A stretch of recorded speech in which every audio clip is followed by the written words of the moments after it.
আসসালামু আলাইকুম ভিউয়ার্স, সোনিয়াস কিচেনের পক্ষ থেকে সবাইকে স্বাগতম জানাচ্ছি বাঙালির অতি প্রিয় ইনস্ট্যান্ট মিনি মোগলাই রেসিপিটি দেখার জন্য।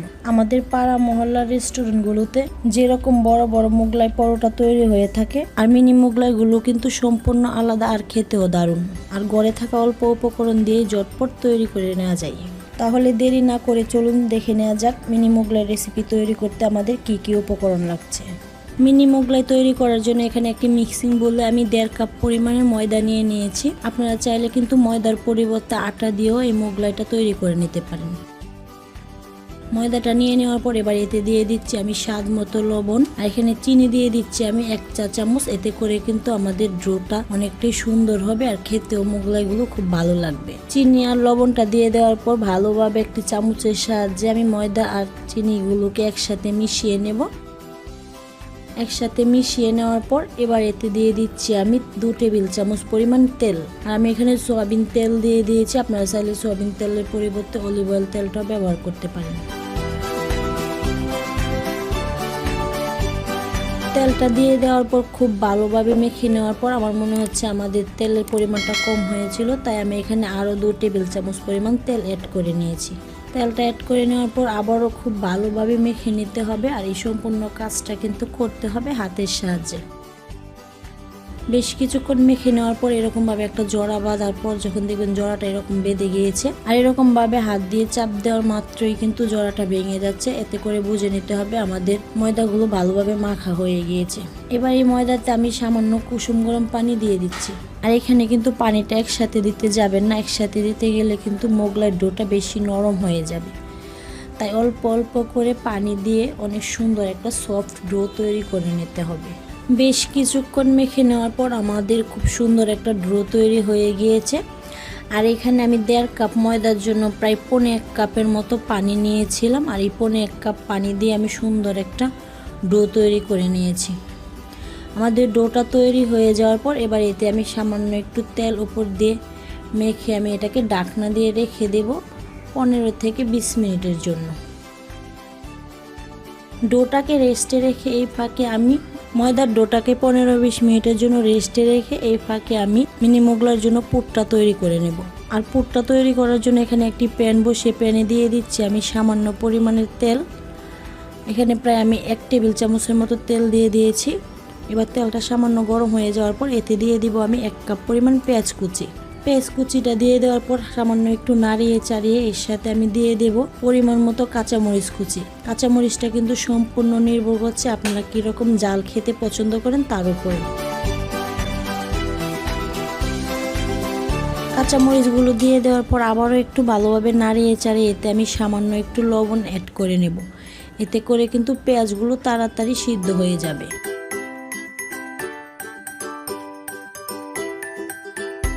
চুলাটাকে মিডিয়াম হিটে রেখে 2-3 মিনিট ভেজে নেওয়ার পর দেখুন আমাদের পেঁয়াজের কালারটা কিন্তু সামান্য একটু চেঞ্জ হয়ে গিয়েছে। পেঁয়াজগুলো অনেকটা নরম হয়ে গিয়েছে। এবার এতে দিয়ে দেব আমি 2 টেবিল চামচ স্বাদে ম্যাগি মশলা। আপনারা চাইলে এখানে কিন্তু যে কোনো ইনস্ট্যান্ট নুডলসের মশলা অথবা চটপটি মশলাটাও ব্যবহার করতে পারেন। মশলাটা দিয়ে দেওয়ার পর খুব ভালোভাবে নাড়িয়ে চাড়িয়ে মিশিয়ে নেব। আর মিশিয়ে নিয়ে অপেক্ষা করব আরও একটু ভাজা ভাজা হওয়ার জন্য। আমি কিন্তু এগুলোকে একেবারে ব্রাউন কালার করে ভাজবো না, সামান্য একটু কচকচে অবস্থাতেই পেঁয়াজগুলোকে নামিয়ে নেব। আমাদের পেঁয়াজগুলো কিন্তু ভাজা হয়ে গিয়েছে, দেখুন দেখে তো বুঝতেই পাচ্ছেন। আমি কিন্তু এখানে অতিরিক্ত তেল দিইনি। যদি অতিরিক্ত তেল দিতে চান তাহলে কিন্তু পেঁয়াজগুলো বেশি চিপটে চিপটে হয়ে যাবে। তাই এই অবস্থায় আমি নামিয়ে নিচ্ছি। পুরটা নামিয়ে নেওয়ার পর সামান্য একটু ঠান্ডা করে নিয়ে এতে দিয়ে দেব আমি 1/2 কাপ পরিমাণ ধনিয়া পাতা কুচি। ধনিয়া পাতাটা দিয়ে ভালোভাবে নাড়িয়ে চাড়িয়ে মিশিয়ে নিয়ে এর সাথে আমি অ্যাড করে দেব 3 পিস ডিম। ডিমগুলো ভেঙে দেওয়া হয়ে গেলে খুব ভালোভাবে নাড়িয়ে চাড়িয়ে মশলার সাথে ডিমগুলোকে মিশিয়ে নিতে হবে। মেখে নেওয়া হয়ে গেলে এগুলোকে এক সাইডে রেখে মিনি মোগলাই তৈরি করে নেব। দেখুন এখানে 15-20 মিনিট রেখে দেওয়ার পর আমাদের ডোটা খুব সুন্দর হয়ে গিয়েছে। ডোটাকে আমি আরও একটু ভালোভাবে মথে নেব। এতে করে কিন্তু আমাদের মোগলাইগুলো খুব সুন্দর হবে।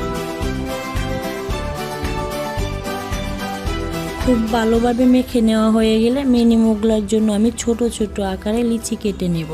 যেহেতু আমরা মিনি মোগলাই তৈরি করতে যাচ্ছি তাই লিচিগুলোকে কিন্তু একটু ছোট ছোট করে তৈরি করে নিলেই ভালো হয়।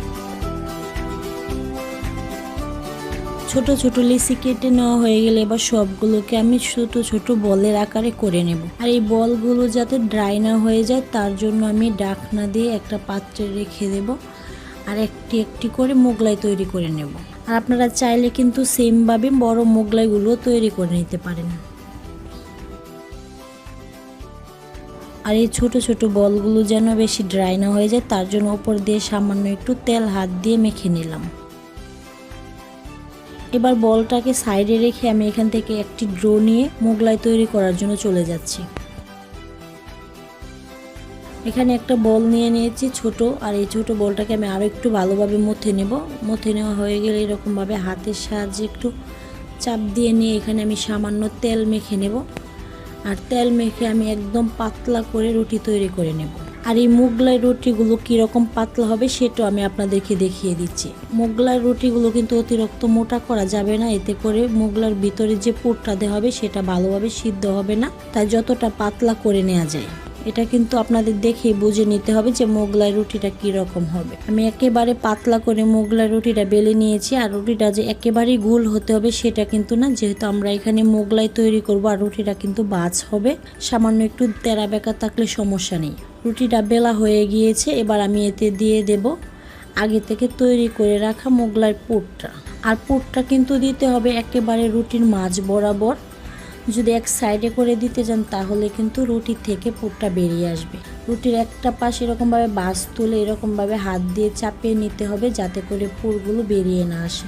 এবার আমি অপর পাশটাও সেমভাবে দেখে নেব। আর খেয়াল রাখতে হবে যাতে মধ্যে কিন্তু কোনো রকম চাপ দেওয়া যাবে না, যদি মধ্যে চাপ দিতে যান তাহলে পুরগুলো কিন্তু বেরিয়ে আসবে। মোগলার চারপাশ কিন্তু আমি সেমভাবে বাস দিয়ে নিয়েছি। আর আপনারা দেখে হয়তো বুঝতে পারছেন যে আমি বাসগুলো কীরকমভাবে দিয়েছি। আর বাসটা দিয়ে দেওয়ার পর এবার মোগলাইগুলো ভাজার জন্য আমরা সরাসরি চলে যাব চুলায়। চুলায় একটি প্যান বসিয়ে এতে আমি তেলটা সামান্য গরম করে নিয়েছি। আর মোগলাই ভাজার জন্য কিন্তু তেলটাকে অতিরিক্ত গরম করতে হবে না, সামান্য একটু গরম হয়ে যাওয়ার পর আমি এতে মোগলাইগুলো দিয়ে দেব। মোগলাইগুলো দেওয়ার সময় কিন্তু খেয়াল রাখতে হবে মোগলাইয়ের যেই পাশটা আমরা বাস করে নিয়েছিলাম সেটা কিন্তু নিচে দিতে হবে। যেই পাশটা বাস পড়েছে সেই বাসটা যদি উপরে দিতে যান তাহলে কিন্তু মোগলাইগুলো একেবারে খুলে যাবে আর ভিতর থেকে পুরগুলো বেরিয়ে আসবে। তেলটা বেশি গরম অবস্থায় মোগলাইগুলো দিতে যাবে না, এতে করে কিন্তু উপরটা পুড়ে যাবে আর ভিতরের অংশটা কাঁচা থেকে যাবে। যেহেতু এখানে আমি মিনি মোগলাই বাছতেছি তাই আমি এখানে 4-5টি একসাথে দিয়ে দিয়েছি। আর এখানে যদি বড় মোগলাই হতো তাহলে কিন্তু একটা দেওয়ার পরেই প্যানে আর জায়গা থাকতো না।